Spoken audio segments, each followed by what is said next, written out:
नमस्कार साथियों, स्वागत है आप सभी का आपके अपने YouTube चैनल राम राजा जीएस पॉइंट पर। जैसा कि मैं आपको लगातार बताता चल रहा हूं कि हमारे द्वारा आपके अपने YouTube चैनल पर एमपी से related exam and railway NTPC और ग्रुप डी के अकॉर्डिंग जो टॉपिक्स इंपोर्टेंट है उनको हम कवर करा रहे हैं। सबसे पहला क्वेश्चन यहां पर लगा हुआ है, निम्नलिखित में से कौन सा पारिस्थितिक का अजैविक घटक है। अजैविक का मतलब आप समझ सकते हैं, अजैविक घटक पूछ रहे हैं यहाँ पर, ना कि जैविक घटक पूछ रहे हैं। तो भाई एक प्रकार से बैक्टीरिया को देखा जाए जैविक होता है, पादप भी होता है, कवक भी। ह्यूमस जो होता है, ह्यूमस एक आजीविक घटक है। तो इसका राइट आंसर क्या हो जाएगा? ए हो जाएगा। अभी आप भी लगाइए एमसीक्यू को। अगर आप लगाएंगे तभी तो आपकी तैयारी पता चलेगा कि हम कितने एमसीक्यू कर पा रहे हैं। और जितना ज्यादा आज के समय में आप एमसीक्यू लगाते हैं, आपकी जीके की तैयारी उतनी ही बेस्ट होगी, 100% बेस्ट होगी। तो आप लगाते चलिए, ठीक है। दूसरा क्वेश्चन, भारत में भौगोलिक क्षेत्र के कितने प्रतिशत भाग में वन पाए जाते हैं। देखिए यार, कितनी सिंपल सी बात है कि जो भारत का जो पूरा क्षेत्रफल है, उस क्षेत्रफल के कितने प्रतिशत भाग में वन पाए जाते हैं। देखो ये जो आंकड़ा है, मैं आपको बता दूं, बदलता रहता है, लेकिन इसके हिसाब से अगर बताऊं मैं, इस क्वेश्चन के हिसाब से, तो इसमें 23.84% हो जाएगा, ठीक है। यानी बी आंसर हो जाएगा मेरे साथियों। क्यों हो जाएगा?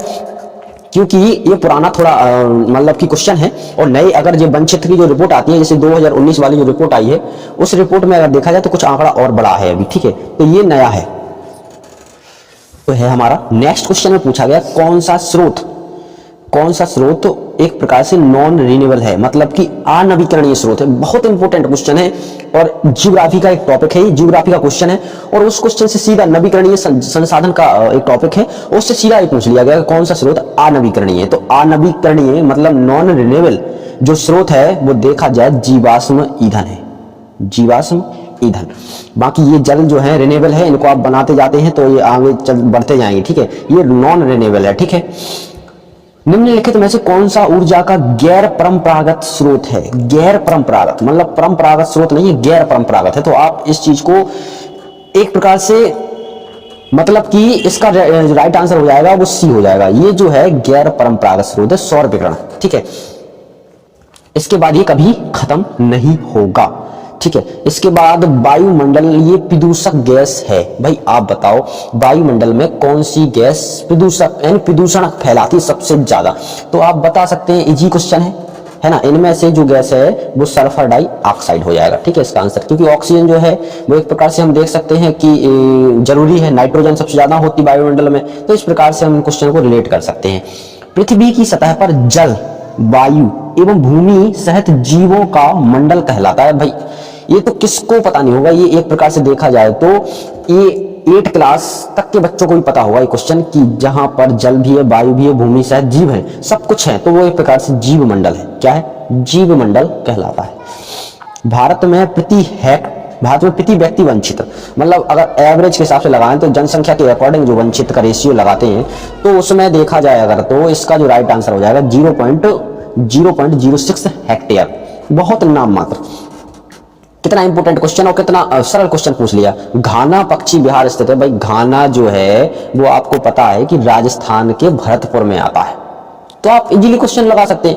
अगर आप ऐसे क्वेश्चन लगाएंगे एमसीक्यू, तो मैं आपको गारंटी से कहता हूं इस चीज के लिए कि आपकी तैयारी बहुत बेहतरीन हो जाएगी, बहुत बेहतरीन हो जाएगी।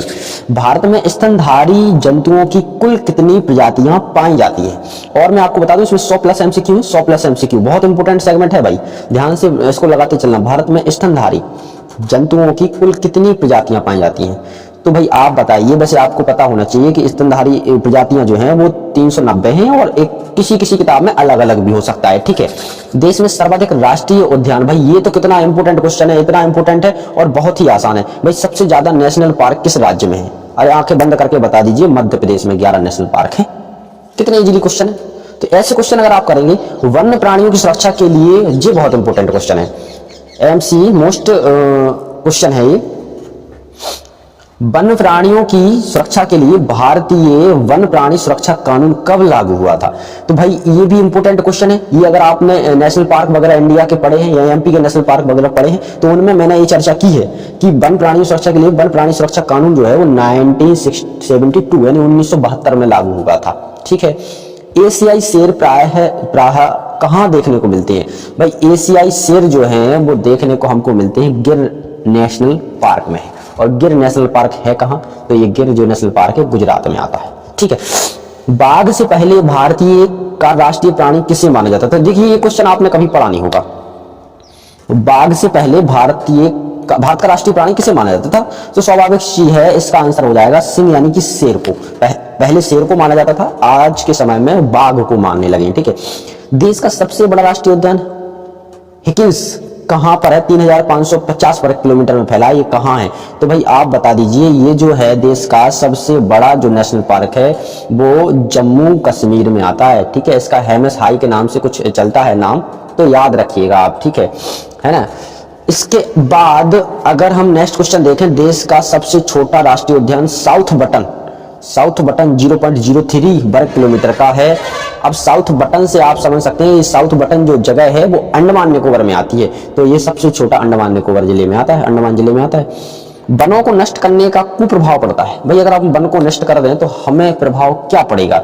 ये क्वेश्चन सबसे ज्यादा निकलता है क्वेश्चन एग्जामों में, क्योंकि आज के समय में जो है वो पर्यावरण यानी कि एनवायरनमेंट को लेकर बहुत क्वेश्चन एग्जाम में पूछे जा रहे हैं। आप मेरी बात मानिए, क्योंकि एनवायरनमेंट पर विश्व में बड़े बड़े सम्मेलन और कार्यक्रम किए जा रहे हैं। एनवायरनमेंट की सरकारें जो हैं, गवर्नमेंट जो है एनवायरनमेंट पर बड़ा फोकस कर रही है कि वातावरण को यानी प्रदूषण को कम से कम, पर्यावरण को सुरक्षित रखें और प्रदूषण को कम से कम फैलने दें। तो यहाँ से क्वेश्चन निकालते रहते हैं ताकि बच्चे ना एनवायरनमेंट पर ज्यादा फोकस करें, और पढ़ेंगे बच्चे तो एनवायरनमेंट में कहीं ना कहीं सुधार होगा। तो इसके अकॉर्डिंग क्वेश्चन बन रहे हैं। वनों को नष्ट करने का कुप्रभाव अगर पड़ता है तो भाई क्या पड़ता है? इतना इजी क्वेश्चन है। मृदा अपरदन, भाई वन नहीं होगी तो मिट्टी कटेगी ना, मिट्टी कटेगी तो क्या होगा? फिर मृदा अपरदन तो होगा ही। संसार का सबसे प्रसिद्ध कीटनाशक कौन सा है? देखिए आप कितनी एग्जाम से रिलेटेड क्वेश्चन है, पूछा गया है। संसार का सबसे प्रसिद्ध कीटनाशक कौन सा है? तो भाई आपको पता नहीं है तो आप लगा लीजिए डीडीटी नाम का कोई कीटनाशक है, ये सबसे प्रसिद्ध कीटनाशक है। पेट्रोलियम एक कैसा है? भाई पेट्रोलियम एक कैसा स्रोत है, आप ही बताइए। नवीकरणीय है, यानी कि एक प्रकार से लगातार बन रहा है, बन कभी खत्म नहीं होगा। तो भाई ऐसा नहीं है, अनवीकरणीय स्रोत है। ये कभी ना कभी हमारी पृथ्वी से जो है यानी कि जहां पर ये पाया जाता है वहां पर लगातार कमी होती जा रही है इस चीज की। ठीक है, तो अनवीकरणीय स्रोत हो गया। रणथंभौर राष्ट्रीय उद्यान स्थित है। रणथंभौर की पूछें तो ये भी राजस्थान में आता है मेरे प्यारे साथियों। इतने इंपोर्टेंट क्वेश्चन हैं कि आप कुछ पूछे ही मत, सिर्फ लगाइए आप। ठीक है, डीडीटी, अभी हाल डीडीटी पढ़ा हमने। डीडीटी संसार का सबसे प्रसिद्ध कीटनाशक है, ये वाला क्वेश्चन। तो भाई यहाँ पर पूछ लिया डीडीटी होता क्या है, तो आप बता दीजिए। डीडीटी एक प्रकार से इसके क्वेश्चन के अकॉर्डिंग कीटनाशक नहीं लिखा यहाँ पर, तो यहाँ पर पढ़ेंगे हम गैर जीव अपघटनीय प्रदूषक। ठीक है, जल प्रदूषण उत्पन्न होता है। भाई जल प्रदूषण उत्पन्न किससे होता है आप बताइए? लवणों की वृद्धि से, औद्योगिक निष्कर्षों द्वारा, जलीय जंतुओं के शरीर के नष्ट हो जाने के द्वारा। तो इसका राइट आंसर हो जाएगा क्या? लवणों की वृद्धि द्वारा, यानी कि जो लवण है जल में ज्यादा मात्रा में घुल जाएंगे तो जल प्रदूषण हो जाएगा, वो जल कोई काम का नहीं रहेगा। समझ रहे ना आप?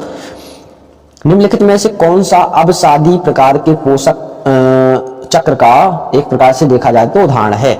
तो भाई आप बता सकते हैं, इसका आंसर हो जाएगा फास्फोरस। ठीक है, जीवों में खाद्य श्रृंखला का समुचित क्रम क्या है? भाई जीवों में खाद्य श्रृंखला, ये इंपॉर्टेंट क्वेश्चन है, इसमें अक्सर बच्चे घूम जाते हैं, है ना। तो पहले देखिए आप, घास होगा, घास से क्या होगा? कीट खाएंगे, कीट को क्या पक्षी खाएंगे, पक्षियों को सर्प खाएंगे, और सर्प को क्या खाएगा? बाज। तो एक प्रकार से ये समुचित क्रम सही है इस क्वेश्चन के हिसाब से। भारत का पहला तितली पार्क यानी बटरफ्लाई पार्क कहाँ स्थित है? ये इतना इंपॉर्टेंट क्वेश्चन है मेरे साथियों, इतना इंपॉर्टेंट क्वेश्चन है कि आप कुछ पूछो ही मत। ये कहां पर है? तो इसका आंसर हो जाएगा वनरघट्टा जैविक की उद्यान, बेंगलुरु में है, ये पहला है। अपने एमपी में भी एक देखा जाए तो तितली पार्क है। ठीक है, निम्नलिखित में से कौन सी ग्रीन हाउस गैस नहीं है? तो मैं आपको बता दूं, निम्नलिखित में से देखा जाएगा तो हाइड्रोजन।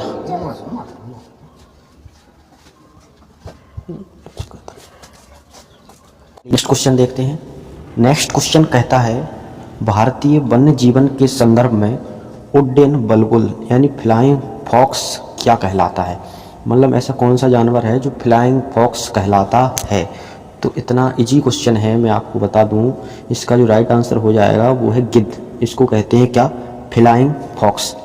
ठीक है, नेक्स्ट क्वेश्चन पे चलते हैं। नेक्स्ट क्वेश्चन क्या कहता है, निम्न में से कौन सा जैव उर्वरक यानी बायो फर्टिलाइजर नाइट्रोजन, स्त्री कारक माइक्रो ऑर्गेनिज्म और वनस्पतिक फसलों तथा गैर फलीदार फसलों के लिए लाभदायक है। तो इसका जो आंसर हो जाएगा वो हो जाएगा एज़ोटोबैक्टर, यानी कि AZT। ठीक है, ये इम्पोर्टेंट क्वेश्चन है, इसको आप अच्छे तरीके से देख लीजिए। कई बार एग्जाम में पूछा गया है, साइंस के सेगमेंट में कई बार पूछ लेते हैं ये क्वेश्चन, और अक्सर बच्चे गलत कर देते हैं क्योंकि इसका सही से पता नहीं होता। नेक्स्ट क्वेश्चन पे चलते हैं। वायुमंडल की वार्षिक तापमान वृद्धि को निम्नांकित में क्या कहा जाता है? वायुमंडल में जब वार्षिक तापमान वृद्धि होती है तो उसको हम अपनी साइंस की भाषा में क्या कह सकते हैं? तो इसका जो आंसर हो जाएगा वो हो जाएगा ग्रीन हाउस प्रभाव, यानी कि हम अपन लोग कहते हैं ग्रीन हाउस प्रभाव, साइंस की भाषा में इसको ग्रीन हाउस इफेक्ट कह देते हैं, बस इतना अंतर है।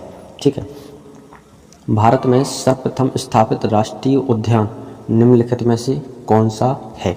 तो सबसे पहला नेशनल पार्क जो भारत में बना था उसका नाम था जिम कॉर्बेट नेशनल पार्क, जो कहाँ है?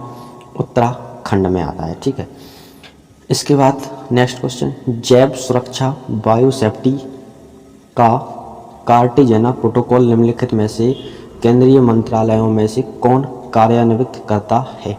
जैव सुरक्षा के लिए जो एक प्रोटोकॉल है जिसका नाम है कार्टेजेना प्रोटोकॉल, ये कौन सा मंत्रालय जारी करता है? तो आप बताइए जैव सुरक्षा के लिए कौन सा मंत्रालय कर सकता है? तो इसका जो राइट आंसर हो जाएगा वो होगा पर्यावरण एवं वन मंत्रालय। इसके बाद नेक्स्ट क्वेश्चन, विश्व पर्यावरण दिवस कब मनाया जाता? तो विश्व पर्यावरण जो दिवस है वो 5 जून को मनाया जाता। कब मनाया जाता? 5 जून को। ठीक है, इसके बाद दुर्लभ संगाई प्रजाति के नर्तक हिरण निम्नलिखित में से कहाँ पाए जाते हैं? बहुत इम्पोर्टेंट क्वेश्चन है, मोस्ट लगा लीजिए। दुर्लभ संगाई प्रजाति के जो नर्तक हिरण हैं, यानी कि नाचने वाले जो हिरण हैं, वो किस नेशनल पार्क में पाए जाते हैं? तो इसका आंसर हो जाएगा केबुल लामजाओ नेशनल पार्क, यानी मणिपुर में। ठीक है, भारत की सर्वाधिक संकटग्रस्त प्रजातियां निम्नलिखित में से कहाँ पाई जाती हैं? तो भारत की सबसे ज़्यादा संकटग्रस्त जो प्रजातियां हैं वो पाई जाती हैं मानस राष्ट्रीय उद्यान, यानी कि ये कहाँ पे है? असम में। तो इसका ए आंसर हो जाएगा। सिगरेट के धुएं का मुख्य प्रदूषक क्या है? सिगरेट जो है इसके धुएं का मुख्य प्रदूषक क्या है? तो इसका जो मुख्य प्रदूषक है वो हो जाएगा कार्बन मोनोऑक्साइड और निकोटीन, क्योंकि सिगरेट में आपको पता है तंबाकू होती, तो तंबाकू में तो निकोटीन पाता, तो ये तो वैसे हो ही नहीं सकती थी। तो कार्बन मोनोऑक्साइड और निकोटीन। 1916 में स्थापित जूलॉजिकल सर्वे ऑफ इंडिया, इसका मुख्यालय कहाँ स्थित है? तो ये बहुत इंपॉर्टेंट क्वेश्चन है और बहुत आसान सा क्वेश्चन है। इसका जो आंसर हो जाएगा वो हो जाएगा कोलकाता। ठीक है, इसके बाद नेक्स्ट क्वेश्चन देखते हैं। नेक्स्ट क्वेश्चन में लिखा है अंतर्राष्ट्रीय प्राकृतिक संरक्षण संघ ICUN के सहयोग से निम्नलिखित में से कहाँ कस्तूरी मृग, जो कस्तूरी मृग होता है उसका संरक्षण कहाँ पर किया गया है? तो इसका आंसर हो जाएगा, राइट आंसर जो हो जाएगा इसका केदारनाथ अभयारण्य, यानी कि यूपी में आता है। कहाँ पर? यूपी में। विलुप्त होने की कगार पर जो प्रजातियां हैं उन्हें लाल सूची में रखा जाता है, और वो जो लाल सूची है रेड लिस्ट, उसको कौन जारी करता है? तो उसको करता है ICUN, यानी कि अंतर्राष्ट्रीय प्राकृतिक संरक्षण संघ। ठीक है, तो इसका आंसर क्या हो जाएगा? C number. मानवीय पर्यावरण सम्मेलन स्टॉकहोम में कब आयोजित किया गया था? तो मानवीय जो पर्यावरण के सम्मेलन है वो सबसे पहले कब आयोजित किया गया था? तो इसका आंसर हो जाएगा 1972 में। देश में पर्यावरण संरक्षण एवं समृद्धि के लिए पर्यावरण विभाग की स्थापना कब की गई थी? तो पर्यावरण विभाग की जो स्थापना है वो की गई थी 1980 में। देश में वर्तमान में कितने बायोस्फीयर रिजर्व हैं, यानी कि जैव विविधता क्षेत्र?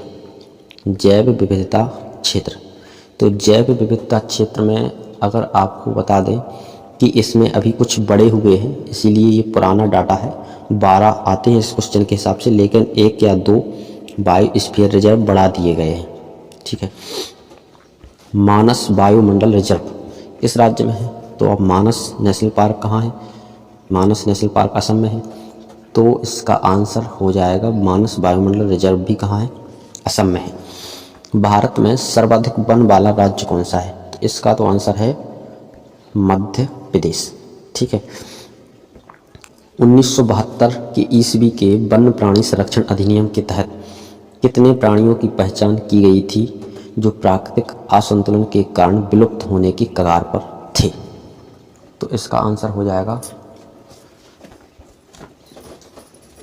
3 नंबर, यानी 11 ऐसे कोई प्राणी हैं उनको एक प्रकार से विलुप्त की कगार पर हैं, जो खोजे गए हैं। ठीक है, भारत में वन संरक्षण अधिनियम कब पारित हुआ था? तो वन संरक्षण जो अधिनियम है वो 1980 में पारित किया गया था। ठीक है, देश में वर्तमान में कितने नेशनल पार्क हैं? तो मैं आपको बता दूं, इसमें जो डाटा लिखा है वो पुराना है, इसीलिए जो नए डाटा के हिसाब से 105 प्लस हैं। ठीक है, अगर आपसे पूछे देश में वर्तमान में कितने अभ्यारण्य हैं, तो ये भी पुराना डाटा है, इसीलिए अगर वर्तमान डाटे के हिसाब से देखें तो 520 प्लस अभ्यारण्य भी हो चुके हैं। ठीक है, प्रोजेक्ट टाइगर का प्रथम प्रयोग कहाँ किया गया था?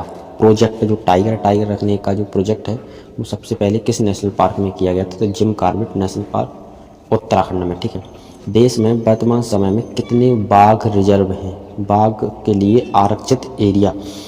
तो मैं आपको बता दूं, इसका आंसर हो जाएगा, एक प्रकार से हम यहाँ पर थोड़ा सा दिख नहीं रहा है तो मैं उसका राइट आंसर आपको बता देता हूँ। उसका जो राइट आंसर है 27। ठीक है, 27।